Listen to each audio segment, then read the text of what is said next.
Shalom everybody and welcome back to Old Soul Torah. Today we're going to be looking at a Pesach theme. The holiday of Passover is around the corner and all Jewish families around the world will be sitting and having their family Seder. And we're going to be looking at one of the most fascinating and popular, the most well-known parable, the parable of the four sons, that is in the Haggadah, in the part of the Passover Seder. Just a little bit of background for those not familiar. Passover, the mitzvah of Passover is to recall the Exodus from Egypt. And the mitzvah is not actually in reading the manual called the Haggadah, which most families tend to do, but the manual, the Haggadah, that is read during the Seder is to inspire speaking. It's to inspire questions and sharing and new perspectives. So being that the parable of the four sons is in this part of the Passover Seder, it is every year we try to offer fresh and new perspectives on this famous parable. So first things first, let's just look at the common understanding of the parable. Who are the four sons? They are the four archetypes of the four types of Jews who would attend a Passover Seder. And the four types is the wise son, the wicked son, the simple son, and the son who she'eino yodea lish'ol, which means who does not know how to ask. So traditionally, at face value, there are four very different types of sons. But for the sake of our study, we're going to be looking beneath the surface. We're going to look at behind the literal face value interpretation. In fact, the way we're going to understand these four very different sons as all being four different paths to God. So not only are there four different paths to God represented by these four sons, but there's a hierarchy, meaning the one we begin with first, the wise son, is actually at the bottom of the hierarchy. Above the wise son is the wicked son. He is one status higher in Kedusha, in holiness, in righteousness. And the simple is above the wicked, and on top, the pinnacle, the highest, the holiest, the one that's closest to God is the one who does not know how to ask. So how could this be possible? And this is, open your hearts, because this is going to be just a wonderful teaching. Remember, there are dozens of different perspectives on this parable. This has got to be one of my favorites. The way to explain the wise son, Chacham, okay? The Chacham, in the parable, the wise son is the one who asks all the good questions, and the right answers are given as a response. And the way to explain why he might be on the bottom of the hierarchy, meaning it's all a path to God, why would he be beneath the wicked son? So I want to share with you just a quick little personal story that will help exemplify this point that I'm trying to make. And it's a true story. Many years ago when I worked in China, I worked and lived in China for 8 years. My responsibility was to train the medical staff at a hospital to help them in more advanced English. And I had to, when I first took the job, I had to separate all the different medical staff into different English levels. Now, how much staff are we talking about? We're talking about 2,000 different medical staff, from receptionists to nurses, to surgeons, to physicians, to specialists, etc. And I had to place them at the appropriate English level, and I can only do that through an exam. So I gave an exam to 2,000 different doctors, and you would not believe the result. It was a mystery that just blew my mind away. It took months to solve this mystery. What was the mystery? That in the exam, there was a written part of the exam where they all got the same essay question, and over 90% of the doctors gave the same exact answer, which just blew me away.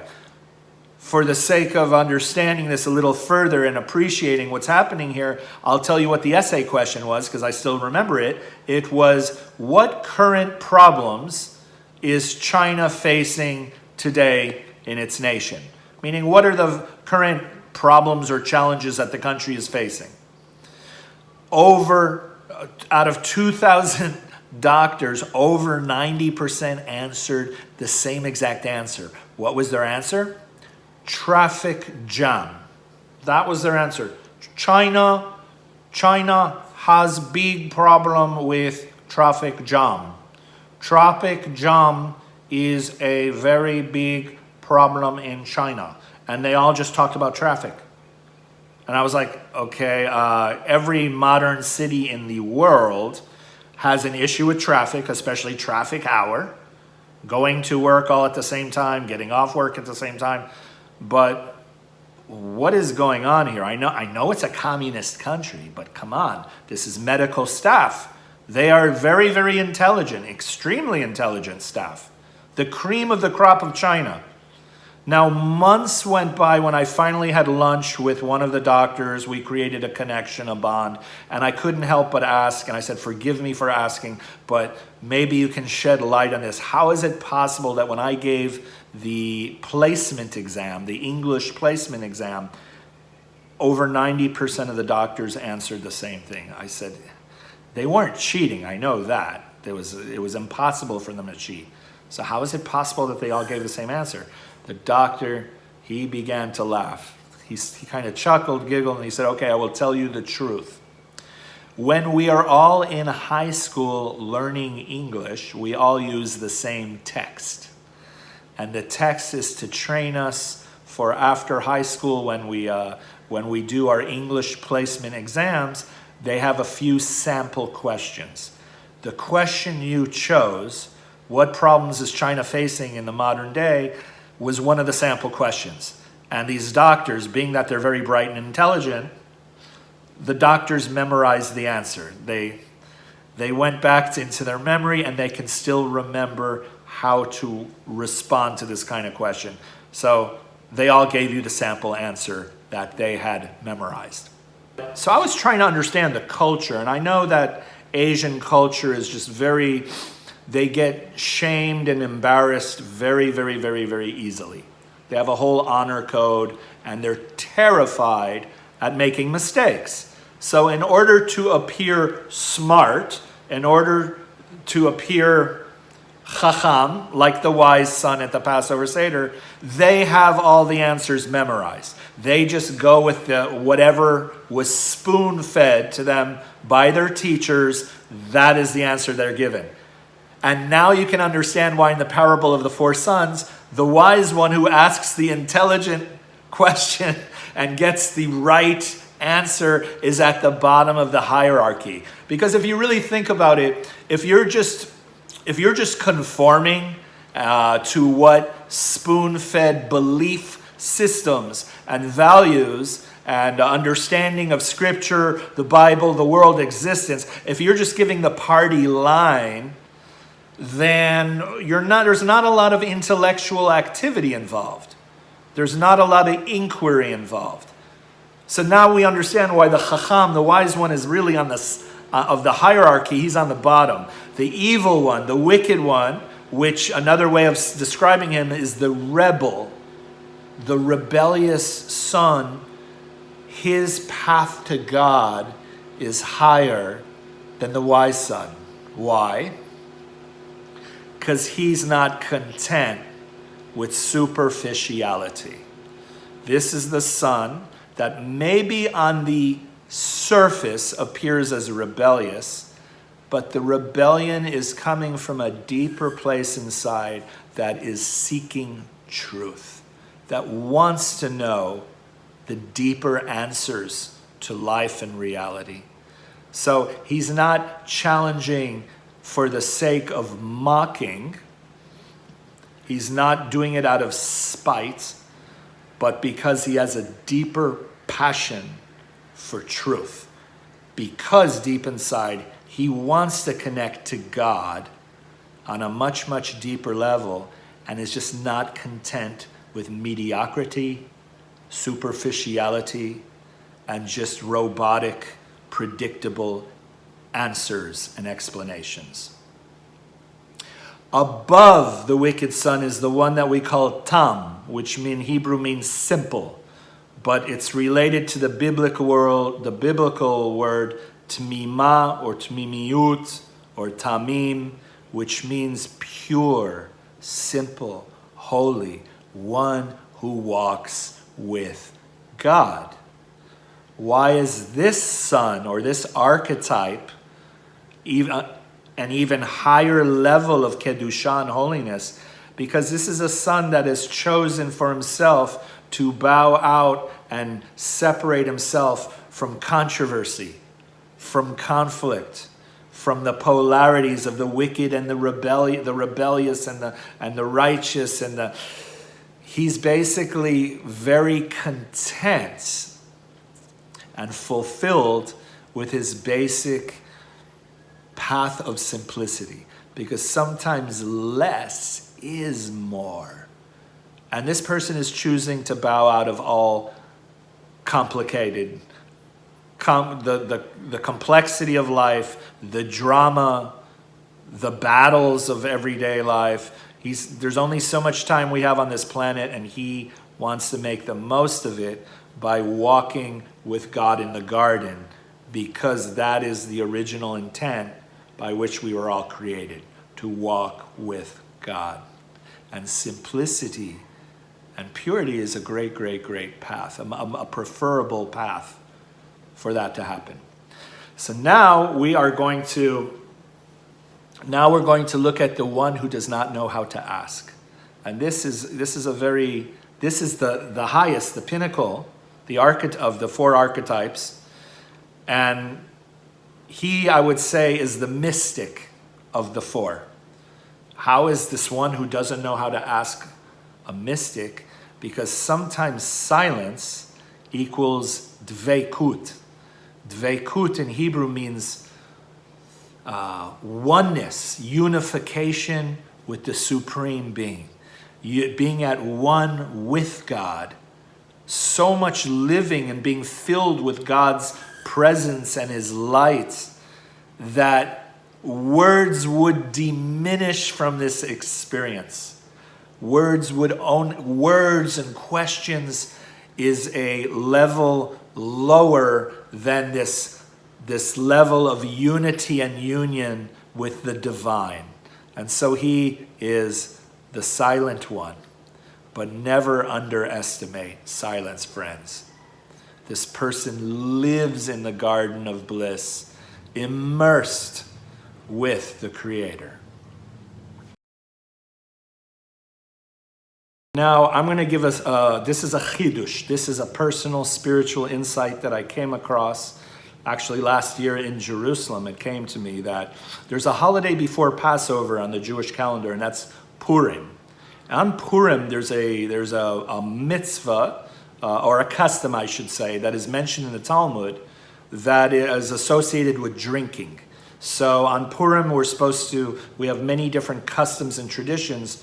One of the statements made in the Talmud is that one should be intoxicated enough on the holiday of Purim, ad de lo yada, until one does not know, between Aruch, Haman, and Baruch Mordechai, which means one should get intoxicated to the level, or one cannot differentiate between cursed Haman and blessed Mordechai, basically the villain and the hero of the story.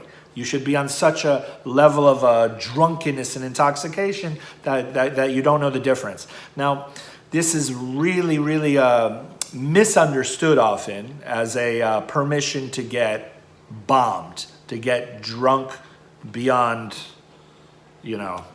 comprehension. But this is not actually, this is in deep contrast to Jewish values.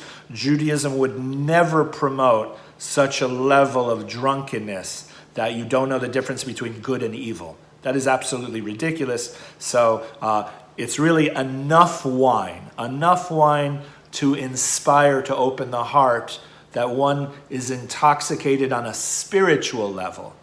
So rather than understanding that one should not differentiate between good and evil, it's really one should not differentiate between arur vebaruch, between cursing and blessing. One should be so filled with the Spirit of God, so trusting in God, that one transcends the duality of going through life cursing this and blessing that. Do you see? It's a very, very, very high spiritual level. Now, this spiritual level in Jewish mysticism or Jewish spirituality is called until one does not know. Meaning it goes higher than thinking, higher than the mind, higher than duality, to the point of unity. So now we go to the Passover archetype of the last son, and we see the connection. Who is this last son? Who is the last son that in Hebrew is called she'eino yodea, the one who does not know? It's the same one who lives on that spiritual dimension that we're talking about on Purim, of the ad de lo yada, until one does not know. Meaning when you transcend the duality of everyday life, good and evil, cursing and blessing, to the point where you're so one with God that you're above that all.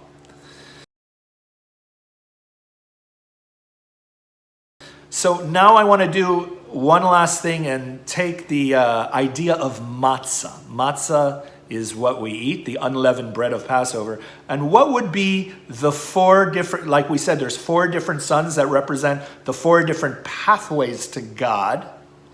And what would be their relationship to matzah? The first one, the chacham, the wise son. Why does he eat matzah? Because this is what we did in history. Because when we were given liberation from Egypt, we had very, very, very little time to leave. And because we were leaving in such a hurry, they had to bake their matzahs, their bread, in less than 18 minutes. They had to get out. That's why we eat matzah today. It's the historical answer. Yay, good answer. A+. If I had to give you a grade, A+, wise child. The rebellious child. Why are you guys eating matzah at the Seder? What does it mean to you? I'm not talking about history. I'm not talking about tradition. Okay? Judaism is more than just a food culture. I want to know, what does this mean to you? Why are you doing it? What is it transforming and changing in you? Wise son opens up the doors of inquiry and forces everybody to think and contemplate beyond the superficial level. The simple son, what does he say about matzah? The simple son, there's nothing more than matzah. There's nothing he loves more than matzah. Why? Because matzah is so basic. It's flour and water. That's it. No yeast, no seasonings, no fancy schmancy anything. So basic and it's so simple, it represents the minimalist life that he seeks. The minimalist life that opens up to a quality life where less is more. And finally, the fourth son, the mystic, the one who's beyond the words. Right? What does he do with the matzah? When he blesses the matzah and he eats the matzah, it's bite by bite, crunch by crunch.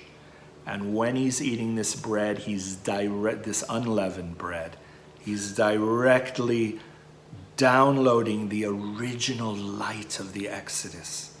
The light that is available to each and every one of us every Pesach, the same light that revealed itself and guided us out of the slavery of the past is here present at this moment, right now, today, allowing us to break through any barriers, any limitations, any constraints, bring us to spiritual freedom, spiritual liberation.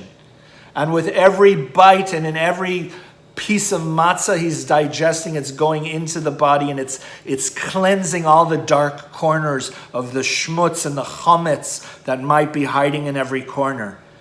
Matzah is the cleansing soap of the soul, and he's not going to miss this opportunity to have every bite with conscious presence and attention. And with this last point, I want to leave you with a suggested practice that we do in my home that I learned from one of my great teachers, Reb Shlomo Karlebach, a Hasidic master. I saw him do this at his Seder several times, and we do it in our family, and I want to invite you to try the same thing, is turn the matzah eating part of the Seder into a 3 to 5 minute of silence, 3 to 5 minute time period of silence. Meaning you say the bracha, say the blessing on the matzah, and when everyone gets a piece of the matzah, no talking for 3 to 5 minutes, just to be present and to feel the holiness and the kedusha of the eating of the matzah. And it's unbelievable. It's unbelievable because the eating of the matzah is a meditative practice. It's cleansing everything that needs to be cleansed inside, and it's healing and bringing into balance everything that needs to be restored within yourself. And this is the lesson of the mystic.